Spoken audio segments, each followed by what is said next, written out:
যদি বাড়ির বাহিরে কোনো শত্রু আপনাকে গালি দেয়, অপমান করে বা আপনার পথে কাঁটা বিছিয়ে দেয়, আপনি কি করবেন? সরাসরি পাল্টা জবাব দেবেন? কিন্তু যদি সেই আক্রমণ আপনার বাড়ি থেকে হয়, যদি সেই বিষ আপনার আত্মীয়, আপনার বন্ধু বা প্রতিবেশীর থেকে বেরিয়ে আসে, তখন কি করবেন?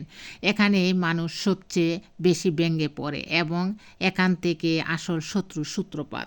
তাই চাণক্য বলেছিলেন, ঘরের শত্রু সারা বিশ্বে ভয়ঙ্কর, ঘরের শত্রু সব থেকে বিপজ্জনক।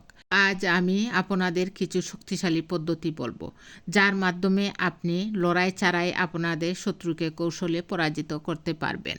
বিশেষ করে সর্বশেষ পদ্ধতিটি এতটাই কার্যকর যে আপনি তা মিস করবেন না। তাই ভিডিওটি শেষ পর্যন্ত দেখুন। ভিডিওটি লাইক করুন এবং কমেন্টে লিখুন, আমাকে পারতেই হবে। একবার মুঘল সাম্রাজ্যের একজন সেনাপতি ছিলেন শক্তিশালী, বুদ্ধিমান এবং প্রতিটি যুদ্ধে বিজয়, কিন্তু তার পরাজয় কোনো বাহ্যিক শক্তির কারণে হয়নি। পরাজয় সেই রাজনৈতিক বন্ধুবর্গ থেকে হয়েছিল, যারা ভেতর থেকেই তার বিরুদ্ধে ষড়যন্ত্র করত। বাহিরের শত্রুকে সে তলোয়ারে পরাজিত করত, কিন্তু ভিতরে বসা শত্রু তাকে মনস্তান্ত্রিক যুদ্ধে হারিয়ে দিয়েছিল। অর্থাৎ সঠিক যুদ্ধ মাঠে নয়, মস্তিষ্কের ভিতরেই লড়া হয়।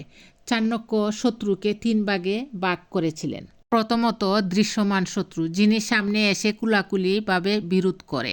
দ্বিতীয়ত, অদৃশ্য শত্রু, যে হাসে, বন্ধুত্ব দেখায়, কিন্তু ভিতর থেকে ছুরি বসায়। তৃতীয়, স্বজন শত্রু, সংখ্যাতত্ত্বে সবচেয়ে বিপজ্জনক। আত্মীয়, পরিবার বা বন্ধু যারা আপনাকে থামায়, ছোট করে দেখা এবং আপনার অগ্রগতিতে হিংসা করে। তৃতীয়, ওটাই সবচেয়ে ভয়ঙ্কর, কারণ তার সঙ্গে আপনি সরাসরি লড়াই করবেন না। তাহলে কি আমাদের শত্রুর সঙ্গে লড়াই করা উচিত না? সরাসরি নড়লে সে আরও শক্তিশালী হয়ে উঠবে।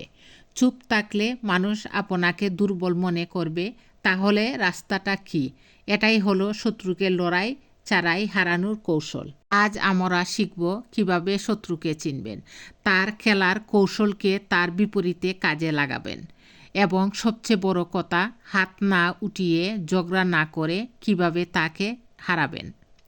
জীবন একটি যুদ্ধক্ষেত্র, কিন্তু এই যুদ্ধক্ষেত্রে অস্ত্র নয়, আপনার মস্তিষ্ক, কৌশল ও ধৈর্য এর কাজ করবে। মনে রাখবেন, নিজের উপর জয়ী হওয়া ব্যক্তি প্রকৃতভাবে অন্যদেরও জয় করে।